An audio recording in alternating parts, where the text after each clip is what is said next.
That's not true. I'm trying to say.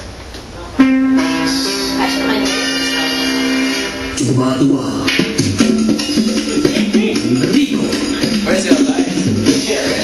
Welcome once again to Cooking with the Haole Boys. Chef Jeff, right here from the Kauai National Hostel here in Kauai, beautiful Kauai. Today we're celebrating Kwanzza here at the Kauai National Hostel. Here's Chef Jeff.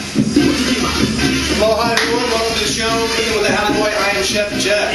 Thank you for joining us at the Kauai International Hostel. We are doing a Kwanzza Feastable this evening, pertaining to, well, Christmas. We're going to get to that point here in just a little bit.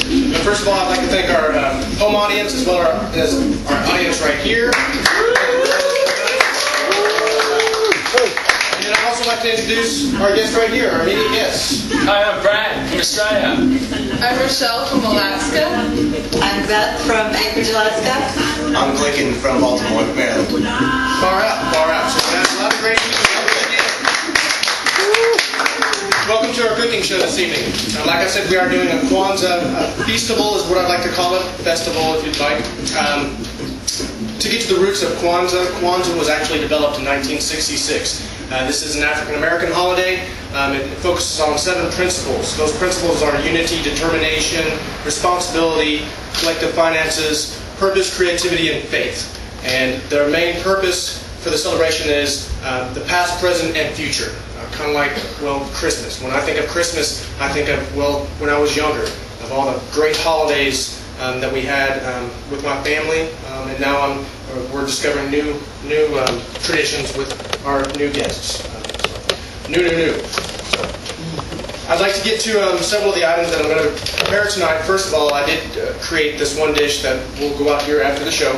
It's a Kwanzza celebration stew, and it's very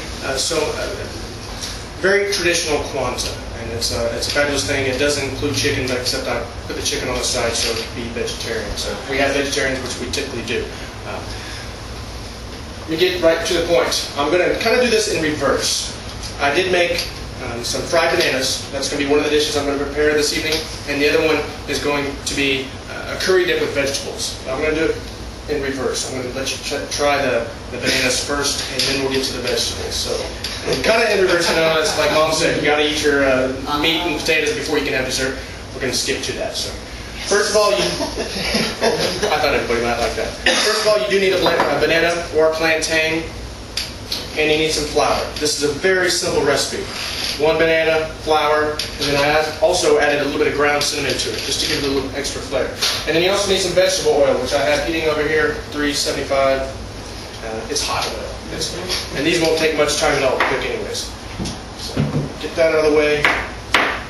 And you can slice these as thick as you want to. The thinner they are, the faster they will cook.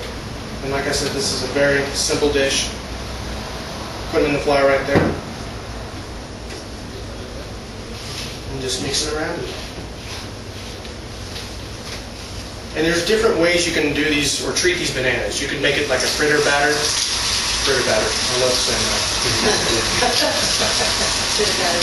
And that's where you have eggs, milk, maybe a little bit of beer in there. A fritter batter.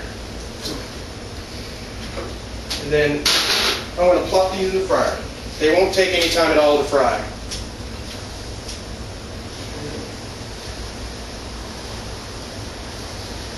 One by one. So you're supposed to sing. Is there any sugar in that flour, or is it just plain flour? It's just plain flour. You could add sugar to it. If you do add sugar to it, you're going to want to reduce the cooking time by about half, just because sugar will caramelize. And it will burn very quick. And you don't want that.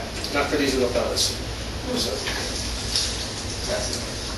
Plantains are more indigenous to Africa than they are to Kauai, so yes, I kind of cheated and I used bananas, but I'm calling them plantains. Just Same family, right? same family.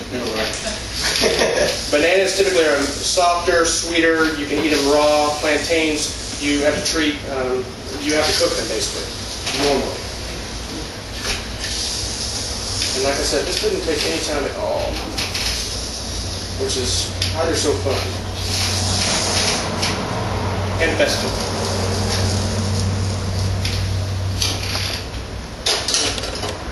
And just to give it a little extra added oomph, I'm going to sprinkle some powdered sugar on it. Just a little dusting of that. Confectionery sugar. Confectionery sugar, yes, exactly. So, I'm going to grab a couple plates. This is a little bit like Iron Chef. Yeah, right? Well, at least I'm beating myself up. Well, actually, I'll tell you what, I'll just grab a couple of these guys. And they're very soft, and they will be very hot too. Guys. Hold our tongues. Maintain our composure. Exactly. Ladies and gentlemen. Okay. So we're going at it. dig in. Yeah, it was actually very fascinating when I found this out about Kwanzza. Delicious. Excellent. That was really Really nice. Very simple. I thought the addition of cinnamon would give it a nice flair. So You guys don't know what you're missing. we'll find out. We'll find out. It's gonna make a brain. That's not nervous. I love it. Well done. Very simple, very tasty. I've actually, you can use a different coating if you like, with cornmeal, or you can do the fritter batter. I'll say that one more time. But definitely, it was really interesting. I didn't know that much about Kwanzza other than it being an African Christmas holiday. And when I started reading and trying to research about Kwanzza, 1966, created by this professor in 1966 by Dr. Ron of this California University. I forget which one, but this guy created it, and he created these 7 principles, these 7 points, and it was a really neat thing that he did. And so even to this day, we still celebrate it. Still appreciate it, too. I'm appreciating it right now. We'll be right back with the second half of Cooking with the Haole Boys. Chef Jeff, when he says figure or whatever, we'll be right back.